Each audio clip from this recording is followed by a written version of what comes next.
Hello everybody. In this session, we will completely understand about an instruction cycle.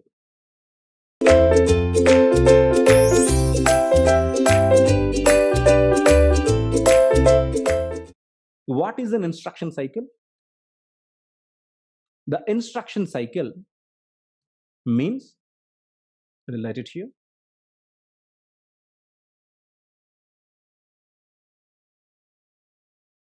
Instruction cycle means first instruction must be fetched. If at all an instruction is needed to be executed, this instruction must be fetched by the CPU, after which the CPU should decode the instruction, and finally the CPU should be able to execute the instruction. Let us understand these terms fetch, decode, and execute. Let us have a look at. Fetch means that the instruction will be transferred from main memory to the CPU. For an example, currently the CPU is executing 23rd instruction, right? The next instruction needed to be executed right after the 23rd instruction is the 24th instruction. Okay. Once after the CPU finishes with 23rd instruction, CPU should get the 24th instruction. That is, CPU should access this 24th instruction, and then the 24th instruction will get transferred from main memory to the CPU. This is called fetch phase. During the fetch phase, the instruction that is needed to be executed right after the current instruction will get transferred from main memory to the CPU. This is what the fetch phase. What do you mean by the decode phase? Decode stands for interpreting the operation. For an example, an instruction is, let us say, add 240. That is, an addition must be performed in between accumulator and 240. When the instruction gets executed, accumulator plus 240, m of 240 will get added, and finally the contents will get transferred to accumulator. Once again, when this instruction is getting executed, the operand which is at memory of 240 will get added to accumulator, and finally the contents will be stored in the accumulator. This is the operation gets performed during the instruction's execution. Right after the instruction is fetched, then the CPU is going to determine the operation that is needed to be performed by this instruction.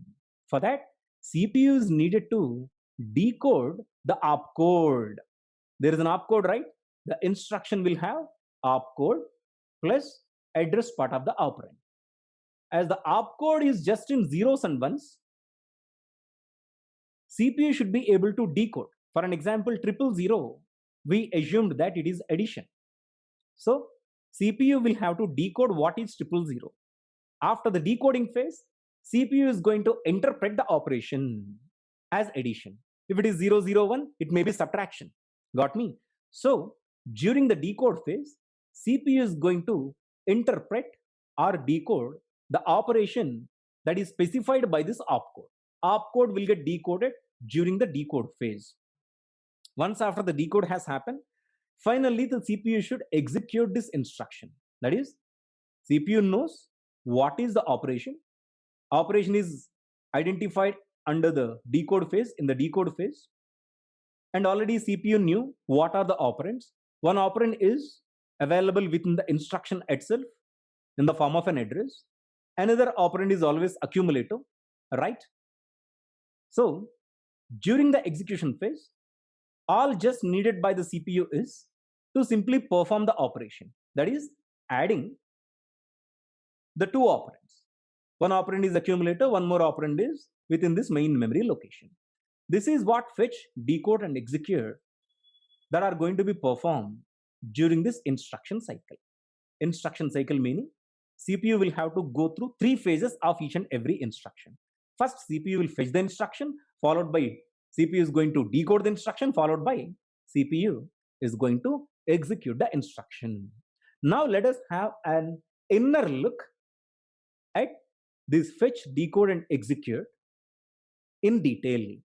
what are the different sub operations that are going to take place in the fetch phase and the decode phase and the execution phase.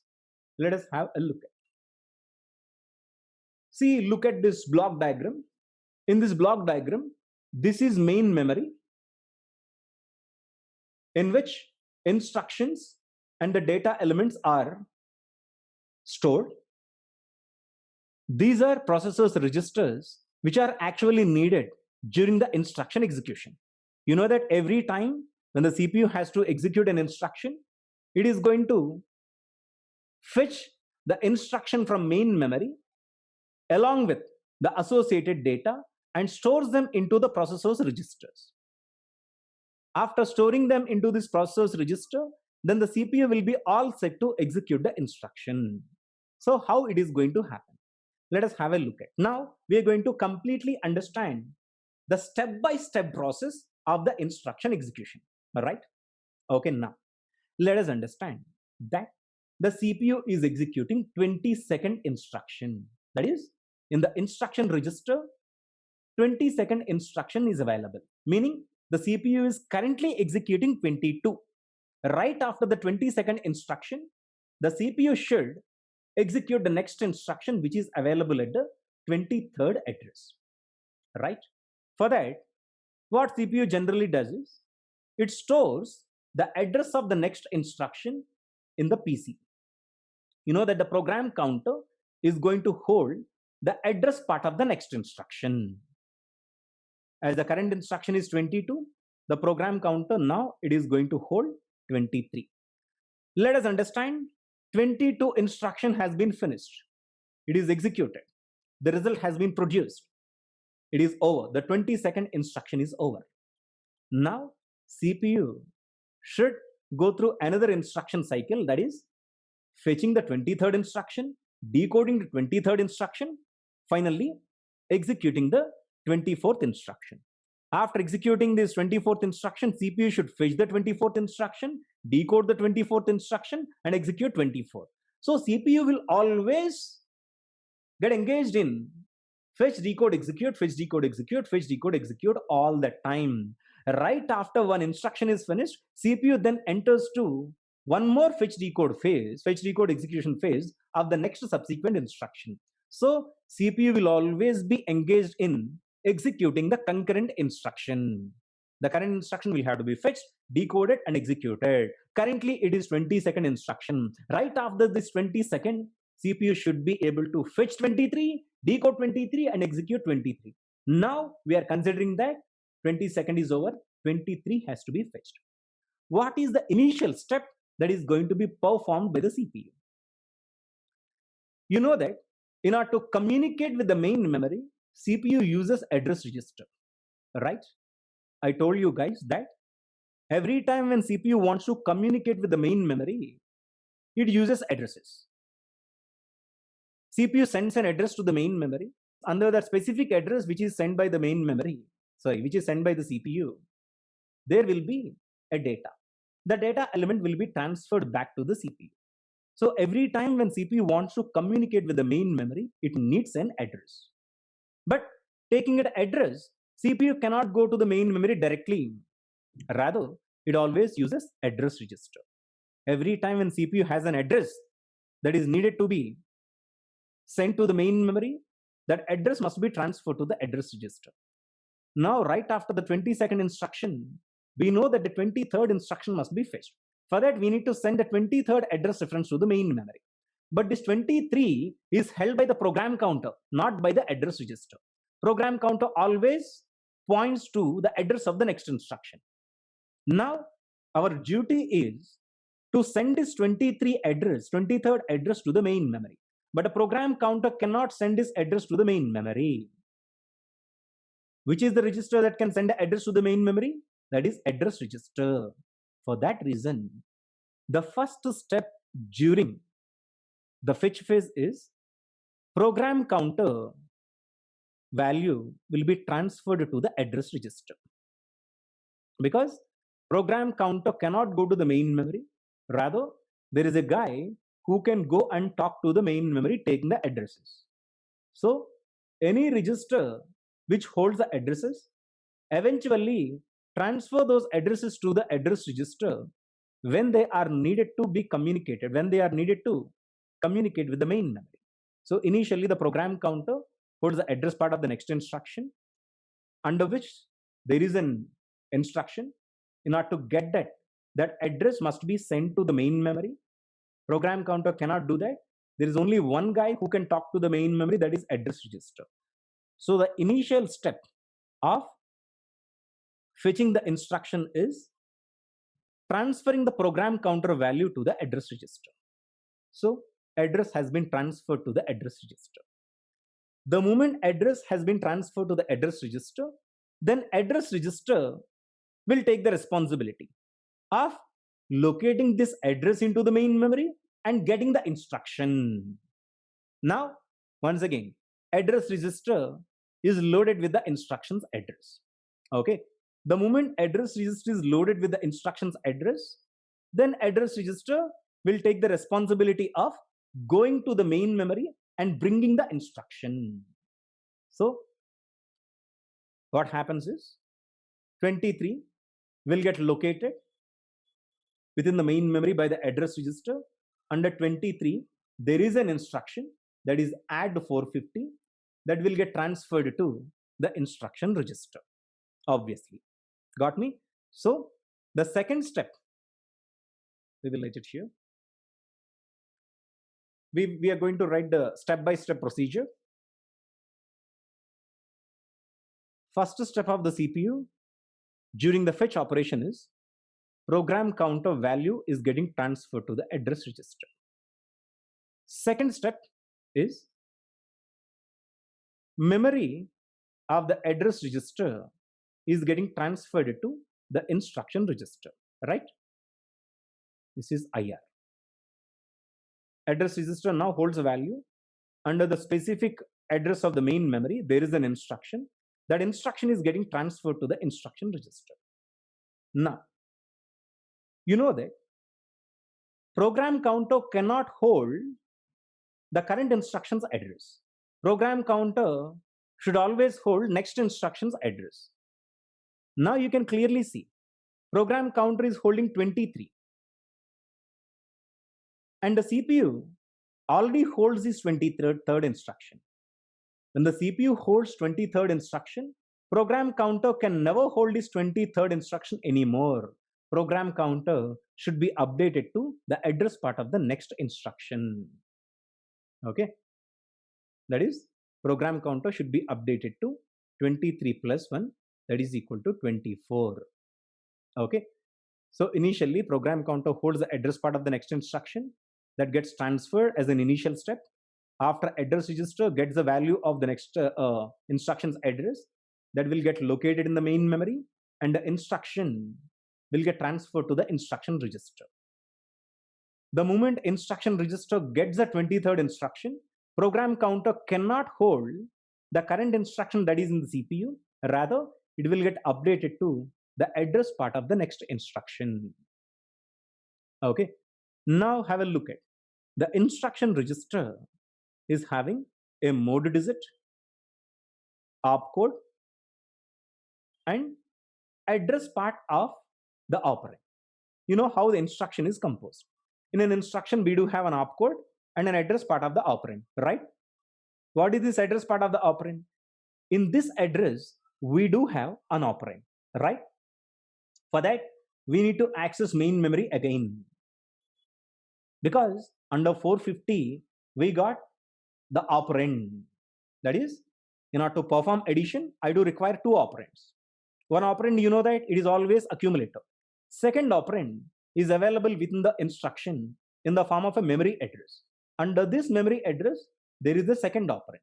Okay, for that, we need to access the main memory again.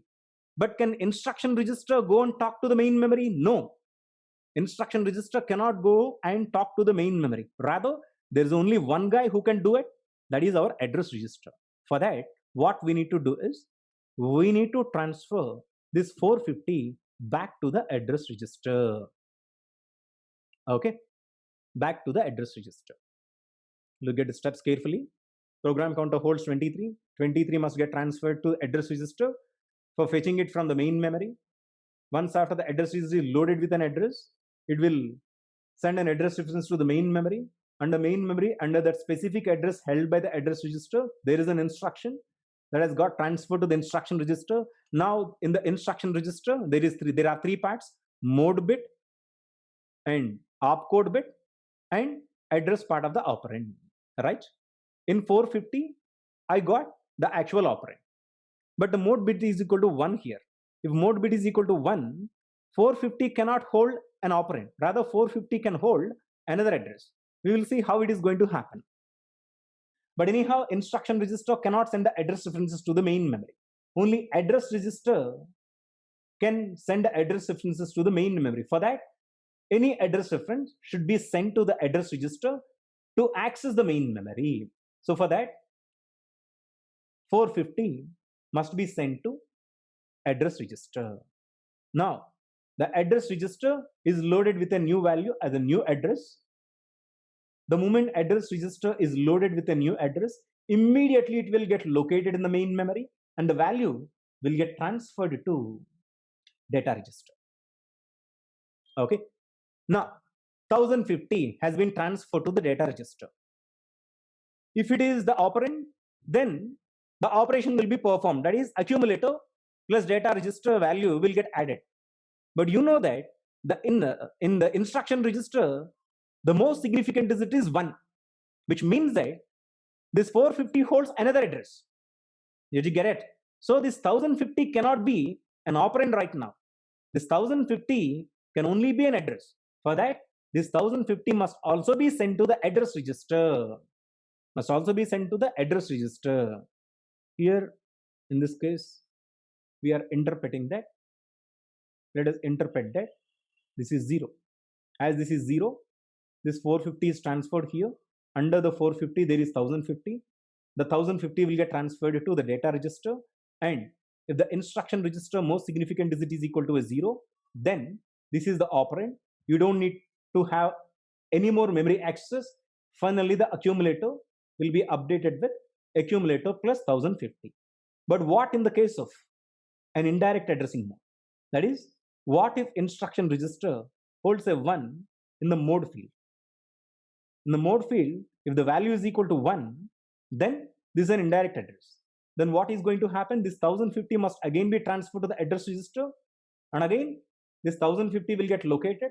And finally, 750 will get transferred to the data register. So we'll have a look at what if in the case the instruction register specifies an indirect addressing mode. So this is 0 or 1. 1050 is transferred. So if it is equal to 1, this 1050 must again be transferred to address register. Again, from the address register, the address will get located in the main memory. The moment it gets located, the data value, that is 750, will get transferred to the data register. 750 will get transferred to the data register. Finally, accumulator is going to add both data register and accumulator. Finally, the accumulator is equal to accumulator plus 750. This is how the instruction cycle is going to take place, rather, is going to perform its operations during every instruction execution. First, instruction must be fetched, then it must be decoded, and finally, it must get executed. With one final demonstration, we're going to finish this topic. This is, once again, the current instruction that is getting executed is 22. CPU is executing 22, which means that 22nd instruction is available in the instruction register. After which, 23rd instruction must be fetched. But the value of the next instruction address is available in program counter. As the program counter cannot communicate with the main memory, we need to send this address to a register who can communicate with the main memory, that is address register. So the initial step is program counter value will get transferred to the address register. Next step is the address register value will get located within the main memory and the instruction will be transferred to the instruction register. Okay. Now the instruction register has three parts. One is mode bit. Initially we are thinking that the mode is equal to 0. As the mode is equal to 0, this is the direct address. If it is a direct address, under this specific memory location, we do have the direct operand. So for that, first of all, we need to send this address reference to the main memory. Anyhow, this address reference must be transferred back to the address register, since the address register is the only guy who can speak to the main memory. So 450 is transferred back again. And next, 450 will get located in the main memory. The moment 450 gets located in the main memory, the value will get transferred to the data register. Every time when a value gets transferred from memory to the processor, the value will always get transferred to the data register, except an instruction. Okay. Once again, if at all you need to transfer a value from memory to CPU, you have a register, that is a data register. Value will always be transferred to the data register. Only in the case if the value is an instruction, the value will get directly transferred to the instruction register. Now, as the data register holds 1050, finally the operation is going to be performed in between 1050 and the accumulator. Accumulator is equal to accumulator plus 1050. We should also have a look at what if it is in the case of instruction register holds a 1 than a 0 in the mode position. If the mode position holds a 1, then it is indirect addressing mode. During the indirect addressing mode, what are the operations performed? Initially, program counter is equal to 23. It will be transferred to the address register. Now, the contents at the memory location 23 are fetched and will get transferred to the instruction register. Now we are assuming that the instruction register most significant digit is equal to 1 states that the address of the instruction, the address part of the instruction is an indirect address. Still, 450 must be transferred to address register, and again 450 will get located in the main memory and the value will get directly transferred to the data register. But now the data register holds a memory address again. This 1050 is no more a data operand, rather it is one more address. For that, again this address must be fetched and accessed within the main memory. For that, this 1050 should be transferred back to the address register, since the address register is the only guy who can communicate with the main memory. Now 1050 will be accessed, and the value of the 1050, the value under the 1050 rather, will get transferred from main memory to the data register. Okay. So finally, the accumulator will get updated with accumulator plus 750. This is what the instruction cycle is all about. Okay. One minute thing that you need to understand every time is program counter will always be updated to the address of the next instruction. The moment instruction register receives the current instruction, immediately the program counter should be updated to program counter plus 1.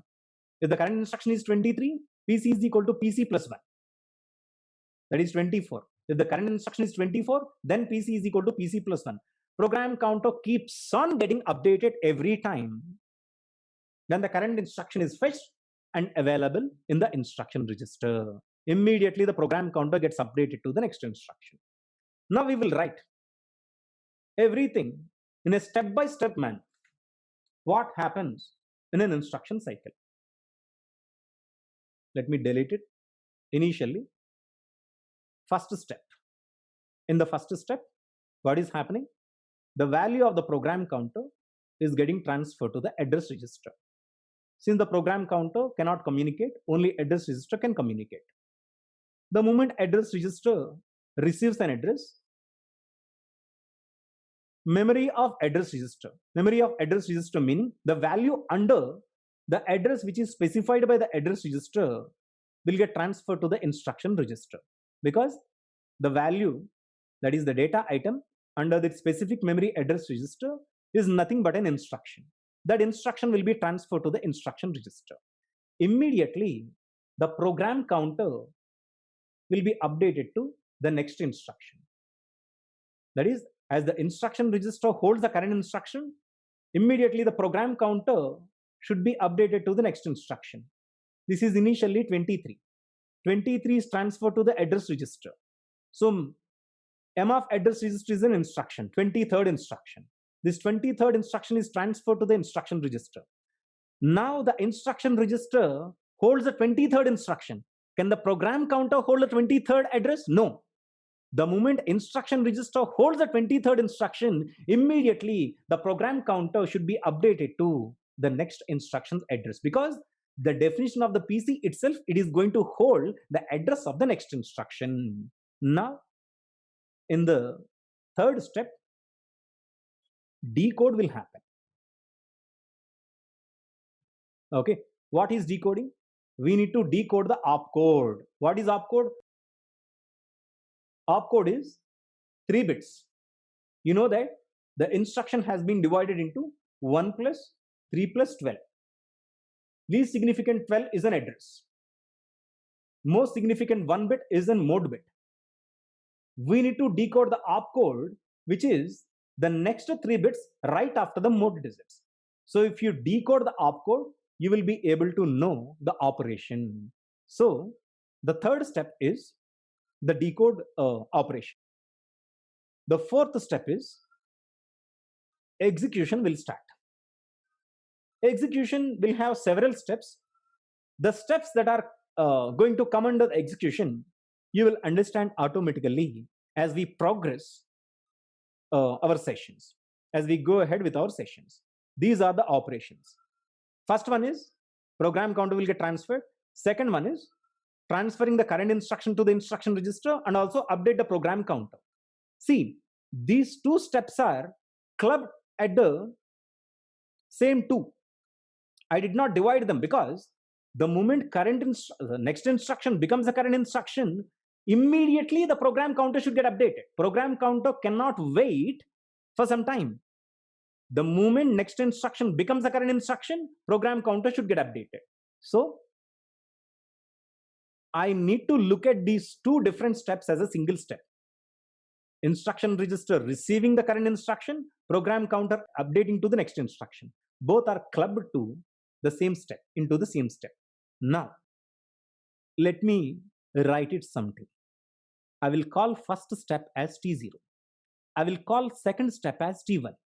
I'll call the third step as T2. Okay.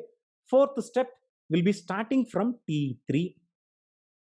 What is T0, T1, T2? You know that every operation will have to be performed in some time of the computer system. Okay. I'm calling it as T0, which means that this is the first clock pulse. During the instruction cycle, the first step is going to be performed is program counter to the address register. The first step will get performed in the first clock cycle. These 2 steps will get performed in the second clock cycle. And third clock cycle T2 is responsible for performing decoding operation. And the execution will get started from the fourth clock cycle, that is from T3. After which some clock cycles are actually required depending on the operation. If the operation is a complex operation, then it will take some more clock cycles. So CPU clock will start from T0, T1, T2, T3, T4. Let us say one instruction takes 6 clock cycles, which means that one instruction has been executed. Instruction cycle will start from T0, ends with some T6 or T7, as many clock cycles as required to execute an instruction. For an example, one instruction finishes at T6. That means that again the clock needed to be reset. Clock is needed to be reset. Clock will be set back to 0. Again T0 gets started. Again, if it is T0, again next program counter will get transferred to the address register. This is always repetitive because fetch, decode, execution will have to happen in the respective clock pulses. Okay. We'll start with T0, ends with after some clock cycle, that is T6 or T7. Right after one instruction is finished, again clock will be reset. T1, T0, T1, T2, T3, T4 will get started. So initial 2 clock pulses for the fetch phase. After the fetch phase, the instruction will get transferred to the instruction register. After the decoding phase, the operation of the instruction will be interpreted. After the execution phase, the instruction will be completely executed. Once again, after the fetch phase, the instruction will be available in the instruction register. Here in our case, it is happening at T1, meaning fetch phase takes 2 clock pulses. Okay, once again, after the fetch phase, the instruction will be available in the instruction register. The moment instruction is available, then what we need to do is we need to decode. During the decode phase, the operation will get interpreted. It is taking 1 clock pulse. After the decoding, we are all set to execute. So that will happen right from T3. So this is what all about fetch, decode, execution will always happen in synchronization with the system clock, right from T0, T1, T2, T3, T4. By now you would understand the computer system will always revolve around T0, T1, T2, T3, T4, T5, T6, T7. Let us say one instruction is finished. Again, the clock will be reset because the job of the CPU will always be simple. It always should execute one instruction. After finishing this instruction, it should go to the next instruction. After next, it goes to the next. So every time the clock will be reset and will get restarted the moment one instruction finishes and the next instruction gets started. This is all about the instruction cycle. Thank you.